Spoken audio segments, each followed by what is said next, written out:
Hey everyone, welcome to That Pedal Show. Dan here. Mick here. Bill here. Ladies and gentlemen, Mr. Bill Frisell. Wow, thank you so much for doing this. This is amazing. Thank you. Thanks for having me. It's a big day for Dan and I, obviously. We're at the Wiltshire Music Centre in Bradford On Avon. Bill's flown over to do one UK date, right? Because it was rescheduled. Well, yeah, I mean, today we came from Belgium. Tomorrow we're going to Berlin. Wow. So it's action-packed. It would be crazy to try and do anything too biographical on Bill, because if you just look at Wikipedia, if you look at the catalogue to date, it's vast and it spans many decades. So what we're hoping to do today, Bill, is get a snapshot of where we are now, put that into the context of some of the sounds you're using at the moment, and how that fits with your headspace at the moment. So I guess the first question is, with such a vast catalogue, how do you choose what to play tonight, for example? You mean the songs to play? Yeah, well, I've been so lucky with this sort of an ever-expanding family of musicians that I get to play with. And like tonight, Rudy Royston is playing drums, who I've been, 1993 I first met him. Wow. So however many years that is, it's a huge history we have. And then Luke Bergman is playing bass, who I met, I should keep a better record of this, but it's at least 10 years ago. I've been playing with him in all kinds of different contexts. So the amount of stuff that we can draw from is just, it's a really luxurious situation for me, because it's more like, okay, just whatever happens in my imagination on that day. Like Luke he'd actually, prior to this little tour now, he'd only done one gig with Rudy. But like I said, we've done all this other stuff. But then, so just in the last few days, it's sort of a new group. But before we left, I made this ridiculously long list of songs for Luke. And a lot of them I knew that he knew, and then stuff I wasn't sure. But I just don't even have to consider it. I just pretty much play whatever I want to play, and they know what to do. Yeah. Really? So there's no set list as such? We sort of made a little, the last couple of nights, I made some kind of rough outline, and then it ended up going way off course, usually. So, and then even if what I love about these folks that I play with, I want to be surprised. I don't want it to be like a show, like a fixed show, or it's really just we're having a conversation with ourselves, and it's based in these songs, but it can just go off in any direction, and I'm not looking for the song to be any set way. It's there's a melody that we can all, that the melody will guide us, but I want to be shocked or surprised. And It's what I find fascinating about that communication, that conversation that you're having. So how did this, as a young Bill Frisell, what was it that went, oh, this is what I'm into?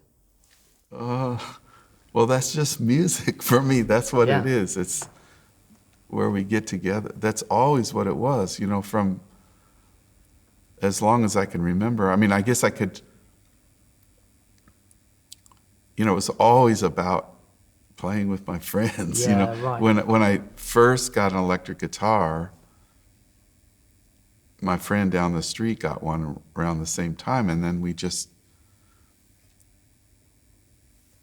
learned a couple songs, and then a friend across the street got drums, and within it seemed like just a couple weeks, like, I don't know, we knew like 3 songs or something, Louie Louie or something, and we played in somebody's basement for a party, and it's like, that's pretty much what I've been doing ever since. So and it never was about me,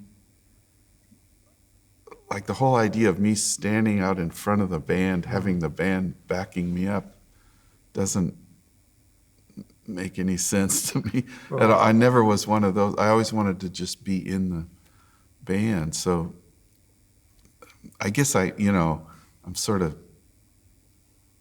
deciding what we might, it's like that's the selfish part, that I get to say what song we're going to play at what moment. But those guys are, I think of them more as my teachers. The reason I'm playing with Luke and Rudy and all the folks I play with is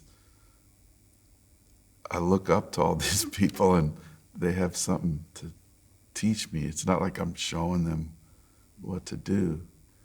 I love that. I love that this point in your career is still all about learning and being. Oh, yeah. Well, that becomes obvious. Maybe it takes a minute. When I first started to play, I thought, well, if I practice really hard, then I'm going to get where everything is just like, then you learn how to do it and then you do it, but it doesn't work that way. Right. Everything you learn, you realize, oh no, that's just opens up a whole nother. So every day it's like you're starting from the beginning every day, really. So that spirit of improvisation and experimentation, particularly with sound, I've read that was a pivotal moment for you was when you started playing with Paul Motian, and you were given the space to kind of develop and step outside of what you might consider a traditional way of playing, stuff like volume swells and all of that. Is that correct? Well, he was one that, it's not that I wasn't doing that, but I wasn't always given the I would do whatever more like working, not always, but, I was trying to be a working musician. I'd play for a wedding or whatever. And I shouldn't say, there's been so many people that have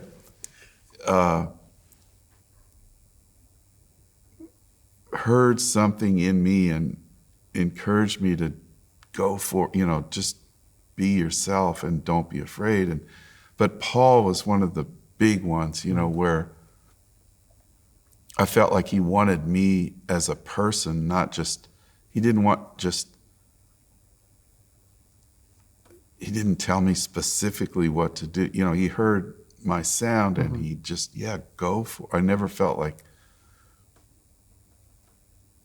hindered in any way, So just getting that kind of encouragement, and with him was where I really started. That was sort of the beginning of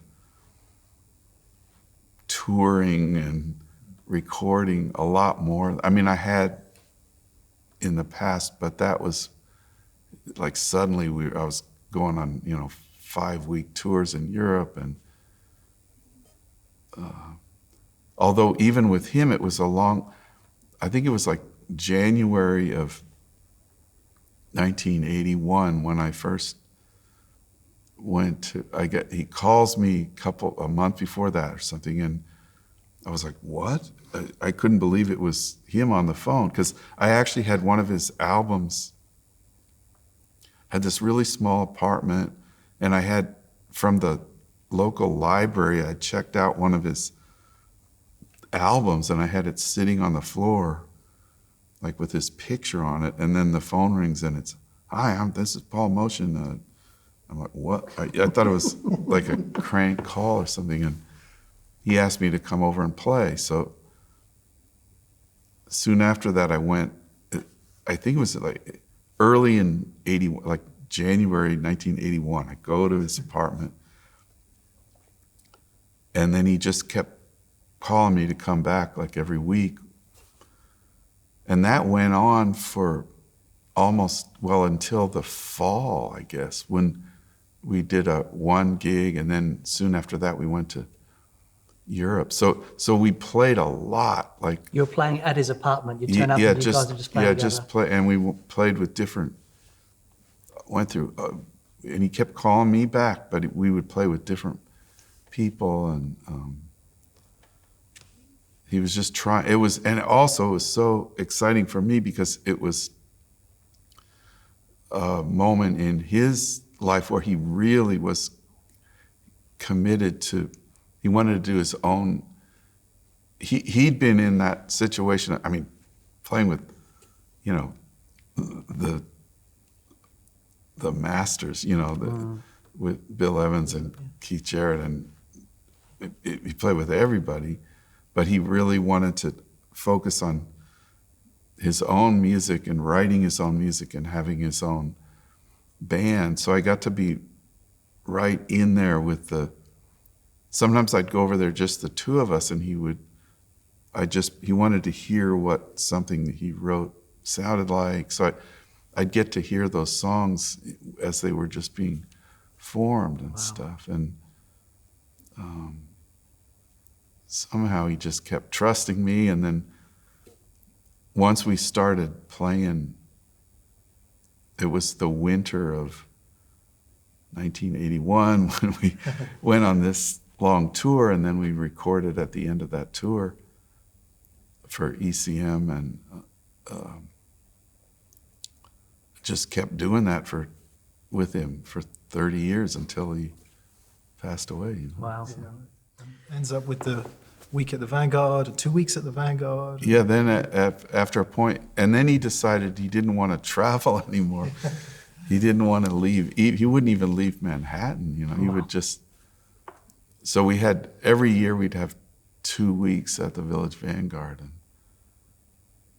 and every, you know, it was wild how, you know, we didn't really rehearse, or we just show up and just pick up where we left off. Amazing.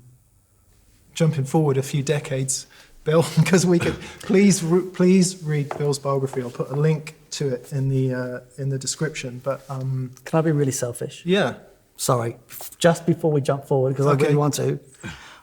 Just a glimpse of what that was like for you turning up in New York, you know, fresh face in the jazz scene. I mean, what was it like then, in like early 80s in New York for you? Well, Oh, it must have been amazing. It was, and it was scary. It was so when Paul called, also it was I'd been there for a couple of years already. Yeah. And you know, I was in school in Boston in the mid-'70s, and I knew I wanted to go to New York, but I was intimidated by it. And in Boston, I'd finished school in Boston, and it seemed like I knew I had to do something else, but I wasn't ready to go to New York. And there's a saxophone player, Steve Hubin, was a student there, and he invited a bunch of us to go to Belgium to have a band and play. And I thought, oh, okay, that sounds cool. I'll go to. So I ended up, from Boston, I went to Europe for a year in a small town called Spa, a tiny little place, but it was like the most incredible, like, I don't even know how to do, it's something like that. I don't think it could even happen anymore. You know, we didn't even have, we lived above this jazz club. There was and everybody would come and play. It was a tiny little place, but like Art Blakey would come, Dexter Gordon, Chet Baker was sort of around a lot. He would play there. The Art Ensemble of Chicago would come. Henry Threadgill, James Newton, Woody Shaw. Betty Cart. It was insane. And we lived upstairs, and then we could play. We'd sort of come down and play, and then they'd feed us spaghetti so we could survive. And then, then we'd hear these guys play. So I stayed there for a year. That's where I met my wife, and she gave me the confidence. I thought, I got to go to New York, and she wanted to go, and so that's where I had okay, I'm going to do it, let's go. So I left Belgium, tried to go to New York. So we get there, for a while we stayed down, it was 1979, and a friend of ours let us stay in an apartment that was down in what is now Tribeca, Right. which is now it's like, Gorgeous. fancy clothes stores and all that stuff. But at the time, it was like the West Side Highway was still an elevated thing, and it was kind of wild. We'd come out in the morning and there'd be smoldering cars that had been set on fire under the. Boy. It was wild, but we still didn't have a place to live, and we had this place for a little while. But then I'm looking all over the place. I couldn't afford. Like, how do people live in this place? It's too expensive. Even then, I think now. So we ended up. I remember I just couldn't find anything that we could afford, and one day we drove over to New Jersey, go through the Lincoln Tunnel, and I'm sitting on the edge of the Hudson River, and I'm looking at Manhattan, and I just started crying, like, oh man, we can't do it, how are we gonna, but we're in New Jersey. And then that day we found this little apartment in New Jersey. So I never really moved to New York. I lived in New Jersey. Okay, right, yeah. So no, this whole first time from 79 to 89, we were living right across the river. Right. Most of the time was in Hoboken, but first there were some other places, and I knew this is too long of a story, but it was a couple years of still not knowing. I had already recorded with Eberhard Weber. I'd made a record with Chet Baker. I'd done some stuff, but I was mainly, I was playing weddings or a lot of jam sessions and stuff, which was really great. Like, a lot of the people that I knew in Boston had come down to New York, so there was a community of people we were playing with, and I met Bob Moses through, actually, Michael Gibbs, who was one of my teachers in Boston.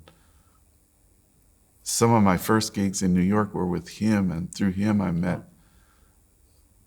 Another important guy for me was Bob Moses, a drummer that was with Gary Burton in the 60s and 70s, 80s, and Pat Metheny, early Pat Metheny. He was one of those guys that really heard something in me too. Yeah. That was even before Paul, and through them I met some people, but as far as just, it took a while. Yeah, right. So zooming right out of the mega detail, please read that biography. Amazing. That I'll put in the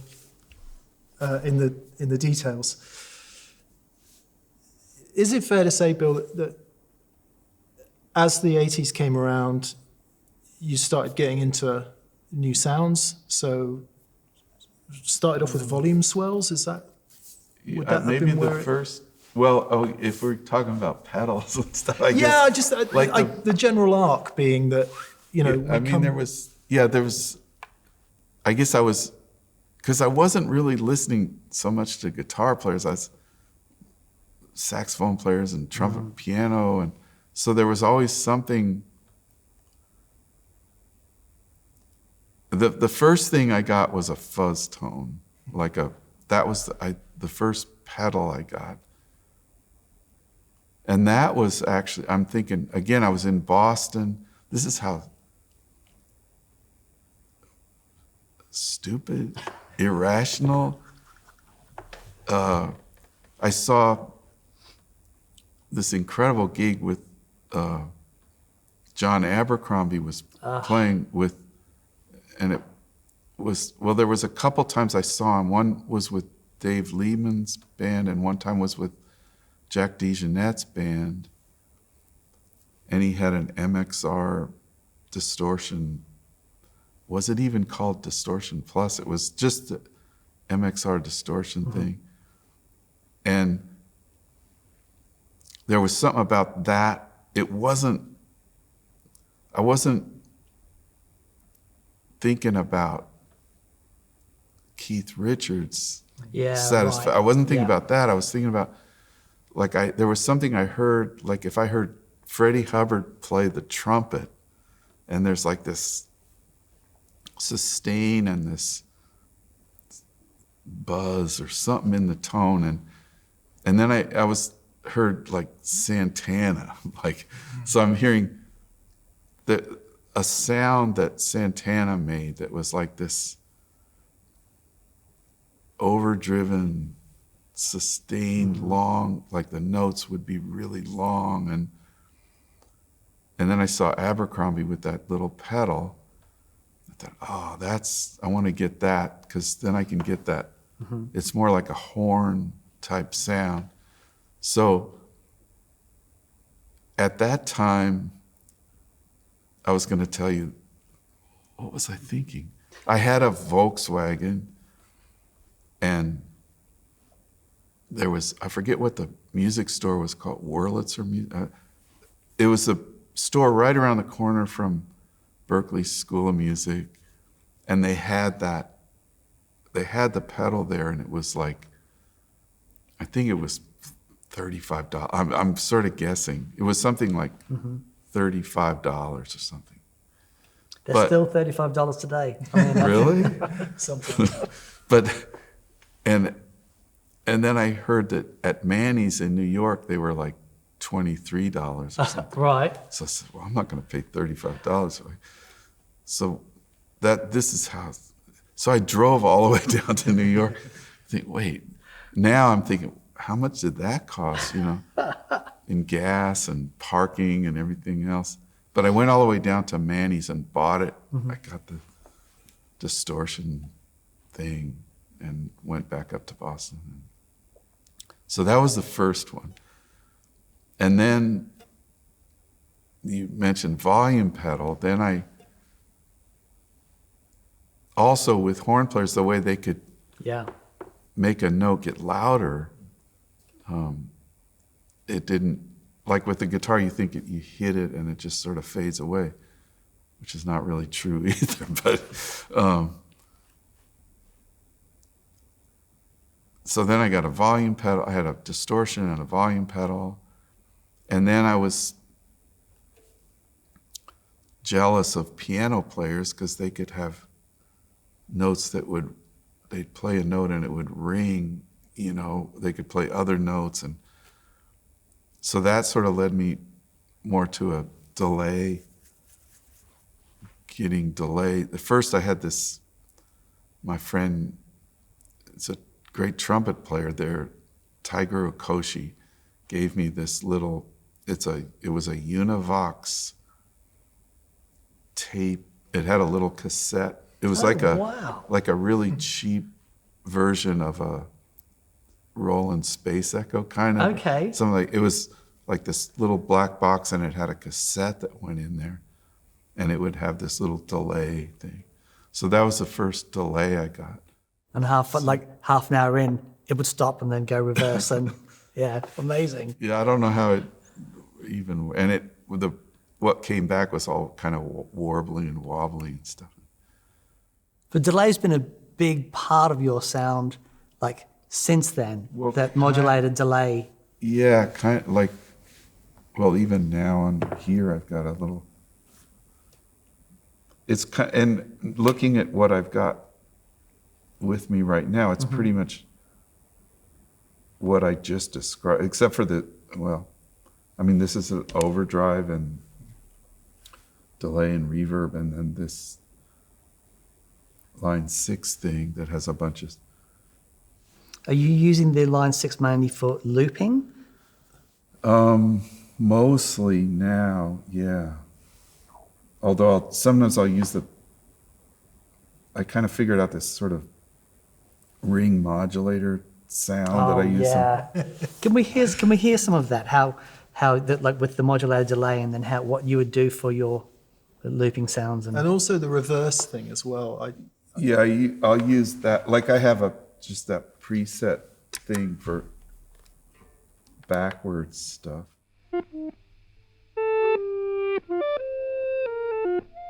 But it's so rare, you know, I could go weeks without ever using that. But every once in a while it's like, oh, I can't think of anything else to do, so I've just turned this on.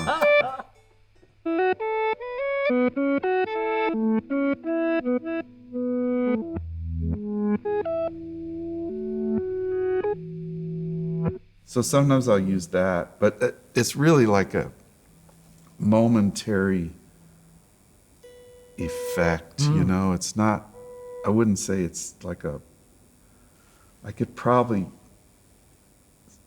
get by the rest of my life without using it.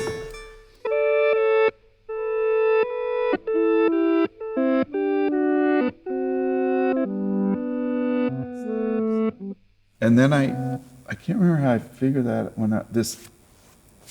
it's only one, you can't really tune this. Like it's like a ring modulator. You can't really change like with a more dedicated ring modulator. Change the frequency. But that's sort of the same thing. And I can't remember how I figured out how to.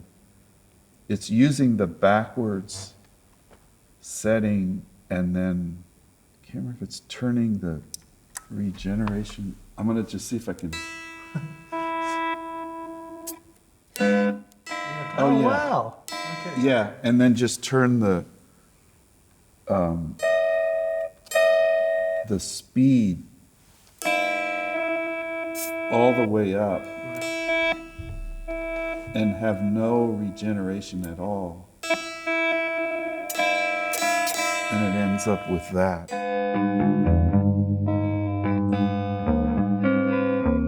And it can, you know, it's sort of almost like a percussion gong. That's so kind cool. of Kind of steel drumming. Yeah, yeah.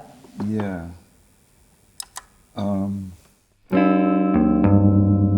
So I have that as a preset, and I have that. And then I have just a kind of regular delay. This.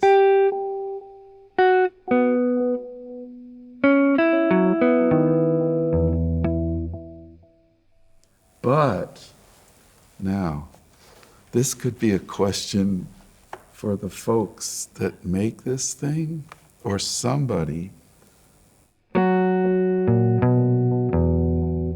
So I'm using it there's a little bit of the delay is a little bit distorted.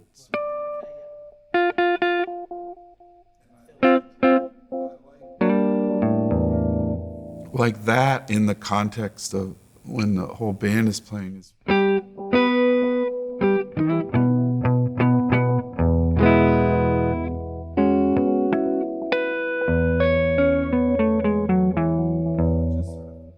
Now you're hearing in a band, you're not hearing so much the effect. Mm-hmm. But my question I guess I could call somebody, if I leave this on, there's some sort of noise and feedback that starts building up in there.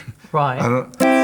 So it's kind of useless for me to actually use it. So I'm wondering, somebody from line 6 out there, why? What is that? It's not, I'm not going to sit here and try to get it to do it, but if I play a whole song, by the end of the song, there's like this roar of noise. So it's like constantly regenerating at a low level on the back. Oh, that's very And interesting. even though, I don't have the regeneration up, it's just, there's only that much, but, so then I have to turn it off and turn it on. So I don't really use that anymore. And I got this little carbon MXR. Yeah, they're great. And that thing sounds great. I'm sort of using that sort of the same way that I was using that preset. And again, like when I'm just sitting here by myself, I'm not that attracted to just hearing that sound. It's more something to, like when I'm with other instruments, it just a can different sort color of that you can fatten things up, yeah. But just playing, I mean, I'm getting closer and closer to just not using anything. Especially if I'm just by my, and then there's this Flint, the Strymon that I love for, it has a lot of reverb.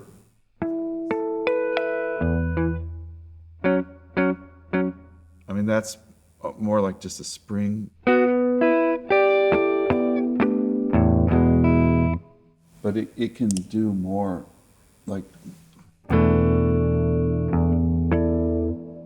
really sustained stuff.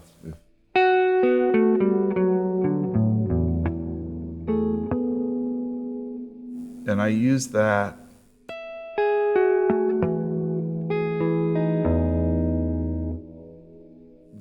probably what I would, this would be the last one to, if I had to get rid of all the stuff, that's the one that I probably use the most. And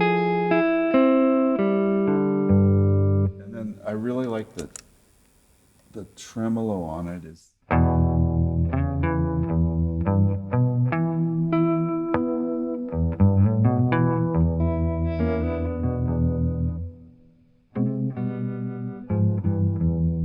Sort of Pop Staples is one of my favorite guitar players. So that, but then it gets like, wow, if I turn everything on, sometimes that was, I don't know when that was. For so many years, it seemed like I had all this stuff turned on all the time. And then there was some gig, I just turned it off. Oh, wow, that's like a whole new sound. Just, guitar, what a thing. I have to ask, how do you use your overdrive pedal? At what point does that get kicked in? Well, just when I get, like, if I had more room, I might have this and a more of a, like this is that jam. Yep. What jam in is that and it's like a kind of like a tube screamer. And I also have one that's it's called a rattler, like a rat. Yeah. Like both of those together is really great. This is more, and again, it's weird. So many of these sounds, I don't like them so much when it's just, you just hear it alone. Yeah.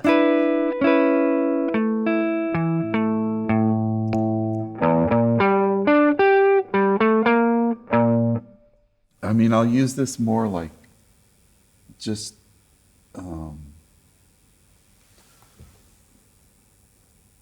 to bump up the volume a little bit, and it, it sounds more like you're pushing the amp harder.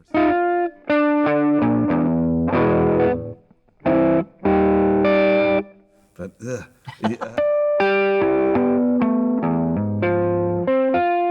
But if I'm just sitting here by myself, I wouldn't.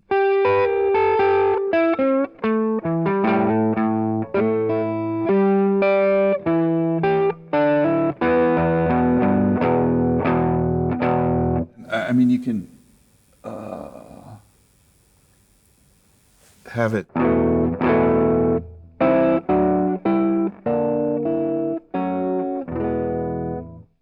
that's lovely with that.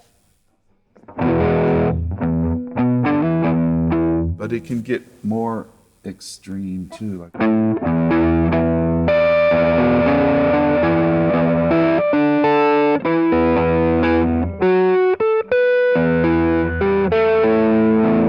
But not, it's still not as, like if you had the rat, the thing with that and the rat, this going into the rat, you can get.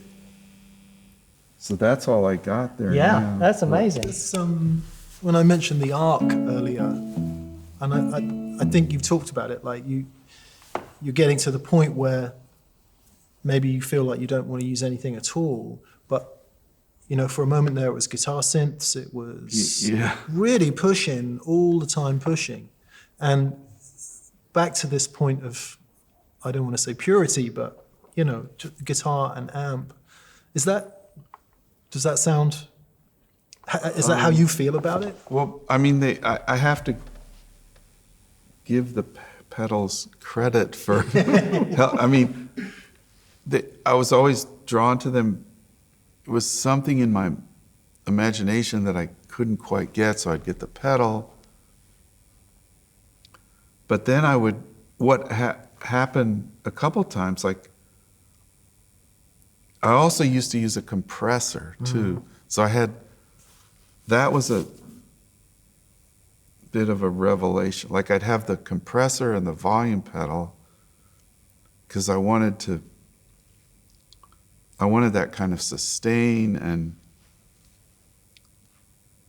but there was, again, I was touring and I was carrying this stuff, and then the airlines lost my bag with my pedals, so I had to go to the gig and just play guitar into the amp. And I was like, how am I going to play without my volume pedal? Oh no. And my compressor. And I did the gig and it was like, wait, I realized I didn't need them at all. What I realized that they were sort of canceling each other out. Like, Yeah, right. like the compressor would raise the volume when the volume pedal was lowering it, and then the compressor would lower it when the volume pedal. And so I realized so much of it, more of it was actually coming from my hands and my, the whatever the attack I was using or whatever. And so I got that, at that point I think the volume pedal took a while to get rid of, but got rid of the compressor and then eventually got rid of the volume pedal. So it's just this sort of slowly, the pedals sort of, like when you hear it in your head, then you can kind of get it. Yeah. Like even some of the things that I would use, mainly I use the line 6 for looping stuff. And that can we hear a little bit of that? Because I've been fascinated how you, hearing your live performances and things, and when the looper gets kicked in. I mean, that sometimes it's, sometimes I'll use it for some kind of,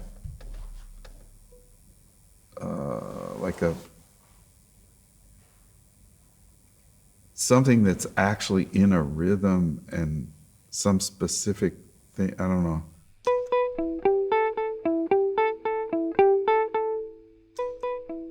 I'll do something, whatever, just.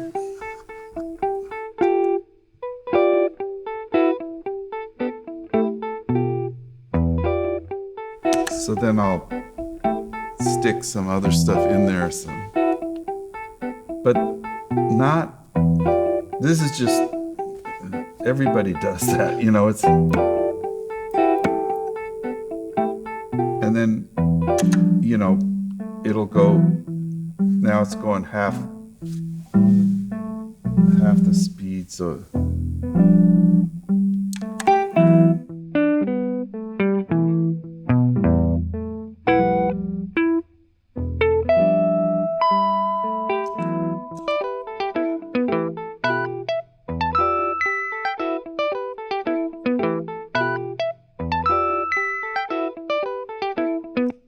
So, Unreal. but that, and then, oh yeah, then, you know, you can make it go backwards.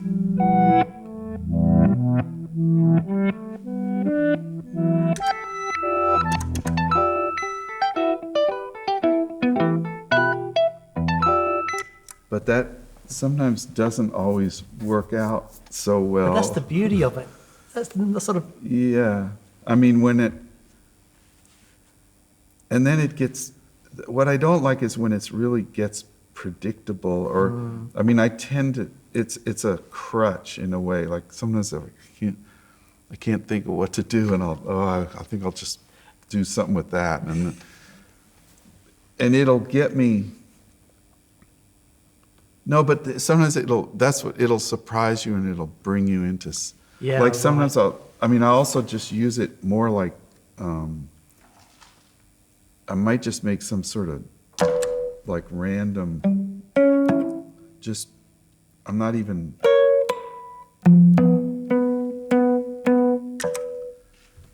you know, I don't even know what I just played, but I'll play something.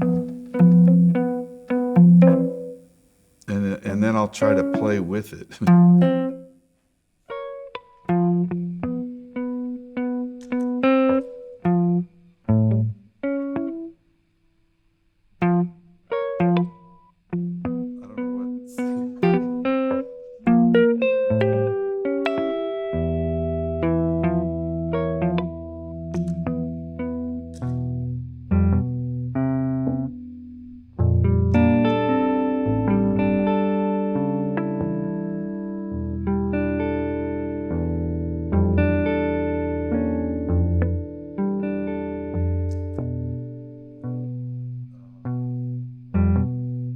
I don't know what I'm doing. I'm just screwing around. But sometimes it'll lead me into something, you know. Like if I don't know what song to play next.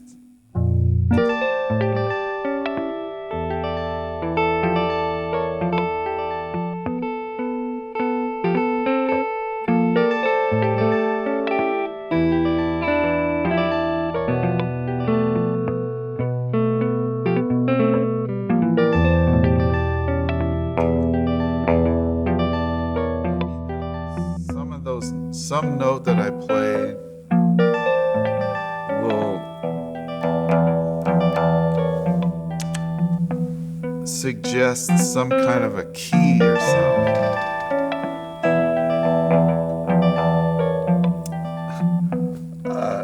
And now I'm just lost, but it might lead me into a song, Yeah. you know, that I hadn't thought of playing or something. Because that's what's when I'm playing with a band, we don't always know what's coming next, and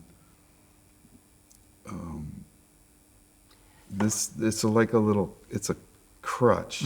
But It's, in many ways, Bill, it's the opposite of how so many people approach effects. Like they're trying to get a sound, they're trying to sound like Jimmy Page, or they're trying to copy something. But in your case, it's completely the other way around. The pedal is pushing the improv, it's pushing the idea, and it's really inspiring. It's People amazing. try it. Yeah. I have a more prosaic question, which is, how do you choose what guitar to bring on tour? Yeah. Well, that's the other thing. No, it's just what I can carry myself. Right. So, And well, this one is it's Jay Black, who he was one of the first, I think right at the beginning of the Fender Custom Shop, he was one of those guys, and one of the first guys that made the like relic guitars and that kind of stuff, and all kinds of stuff. Incredible. He knows Fender guitars or any kind of guitar, but you know, Telecasters and Stratocasters. He's like, and a lot of he restores old. He just knows inside out that the whole history of the Fender stuff. So I have a few of his guitars that are just so great. This one I got at the beginning of the pandemic, and I sort of just somehow I keep coming back. I mean, I have too many guitars, and then this one is, it's got a lot of stuff. I mean, T.K. Smith made this for it. And then the pickups are a guy, Jeff Callahan, and I'm not sure if he's still making stuff anymore, but really great. Like, this one is sort of, I guess the idea was to sound sort of like a P90. Right. But it's totally quiet. But it really, for me, I love P90s, but sometimes you get in a situation and it's so noisy and stuff. Yeah, yeah. And then this is like more like I guess it's more like a Firebird pickup, and Do then you get down there a lot? sometimes, Yeah. not. This is the main thing that I'm most of the time. I mean, there's so much good stuff out there now. I mean, and then Mastery Bridge. This is. I also have I have a Jazzmaster and a Jaguar, and putting these on there. Now it sounds like I don't mean to be doing an advertisement, No, but they're fabulous. It really just those guitars where they just strings would be falling off, or the thing would, and as soon as I put that on there, it was like, wow, now it's a guitar, Yeah. So you had a shorter scale Tele-style guitar for a while, Yeah, I didn't you? have. Is that regular, that one? Do you know? That one, well, oh boy. No, I have one that's a Gibson scale that has that one has a T.K. Smith neck pickup. Right. I have another one that I haven't played it out that I used to play it, but it now has one of these in it that's a Jaguar scale, Right. really short scale. And that one I keep meaning to bring out more. And then, I mean, the guitars, I just have, and then I have some just normal Telecasters that I love. I have a Nacho, just like a Blackguard Telecaster that's just, it's incredible. I mean, it's just like, I've played some of the real ones, and I've played that one, and that one has got it, you know. And Collings, I have, what I especially love is this I-30 that I have. And that has Ron Ellis.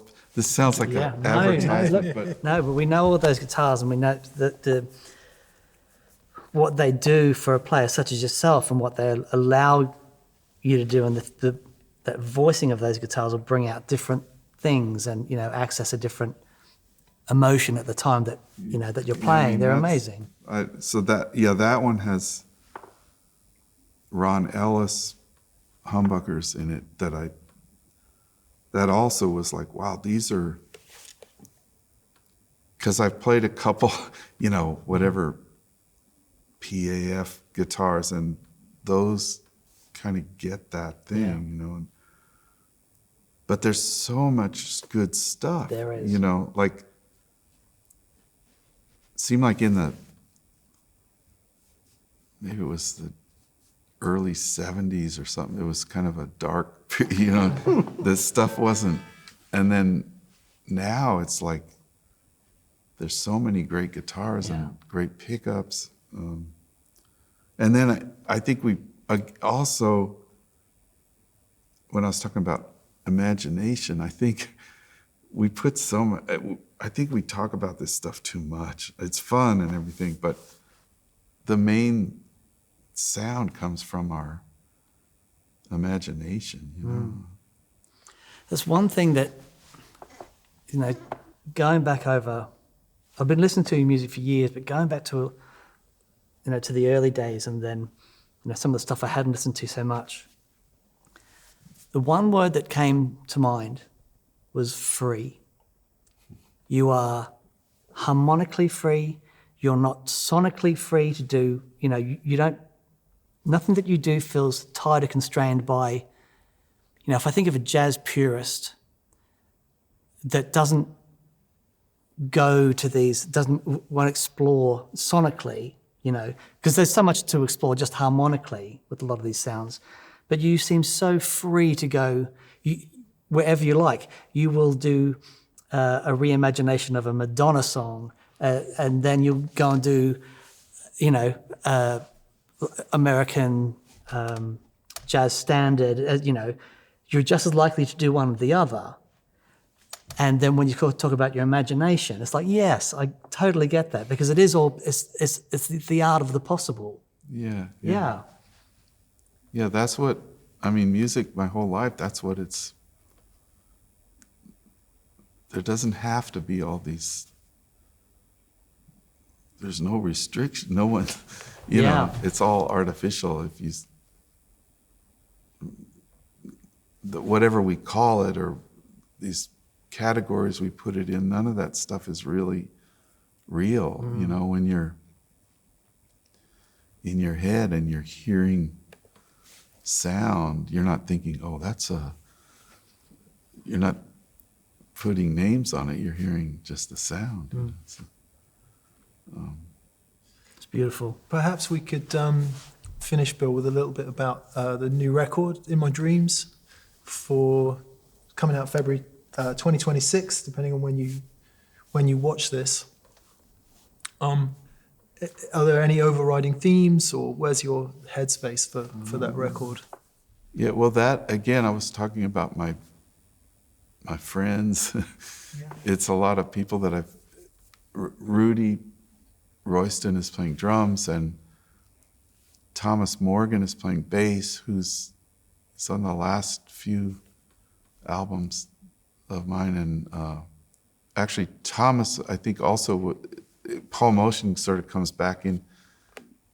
I'd met him at,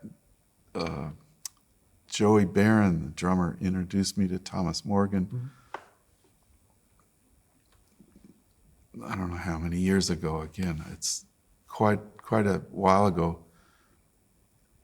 And but then Thomas was also playing a lot with Paul, and I played with Paul with Thomas, and that it was actually Paul's last recorded album under his own name was Thomas Morgan and Petra Hayden and Paul and myself. And it was during that recording I was like, okay, I gotta play with Thomas more. And we've been really playing a lot. So he's playing bass, and then Hank Roberts is playing cello, who I met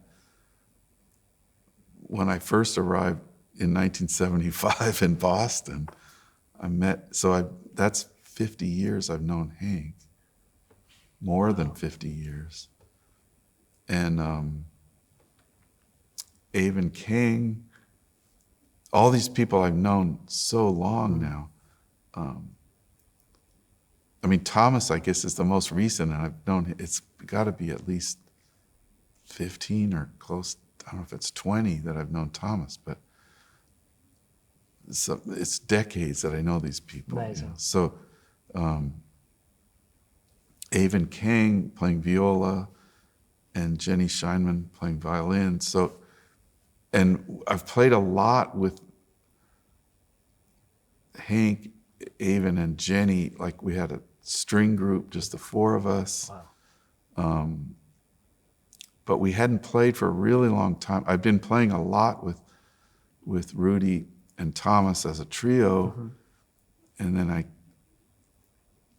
been quite a while with Hank and Avon and Jenny, and I thought, oh, I think I got to stick it all together, and just getting all those people together, and then it's the other sort of strange thing that for me that I'm trying to figure out what's happening with this is, as I'm getting older,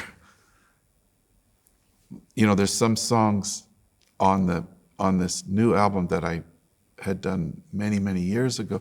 I mean, I'm trying to keep, there's a lot of new music too that I just wrote recently too, but then there's also,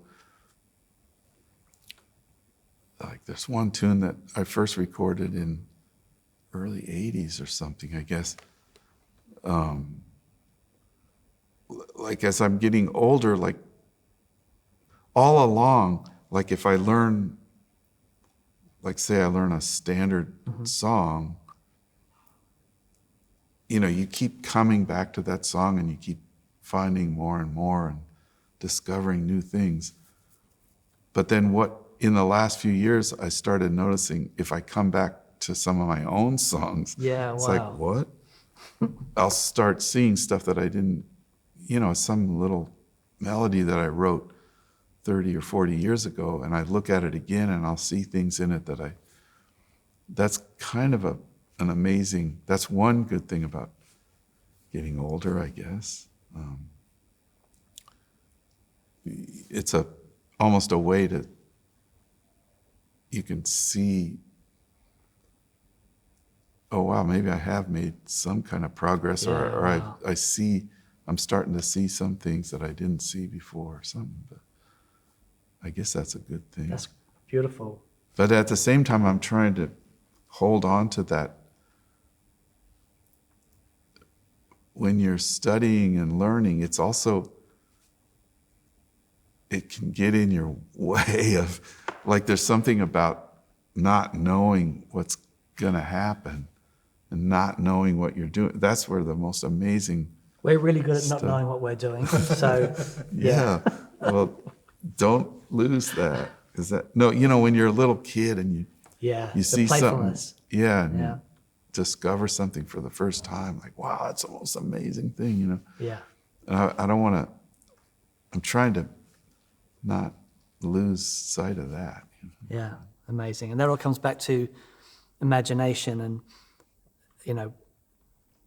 just being, and to being free with it, not being constrained by those, and just being able to have fun and understand that music being a vehicle for expression and fun. There's so much joy in your music, and, so on behalf of Mick and me and everyone out there, thank you so much for this amazing catalogue of music that we get to go and enjoy. And it's incredible. It means a great deal to so many people. It's amazing. It feels selfish to me because I'm just getting to do what so it means a lot to me that that there's something that you're listening. Yeah. I sure appreciate that. Okay, everyone, it's a show day. Bill's flown in this morning. We've set up here to do this interview. They've got a sound check to do and a show tonight, so we need to let you get into your place for that show. Bill, it has been an honour. Thank you so much. Amazing. Thank you for giving us the time today. Go listen to Bill Frisell, all the links below, and we'll see you soon on that pedal show. Cheers, everyone. Bye. Bye.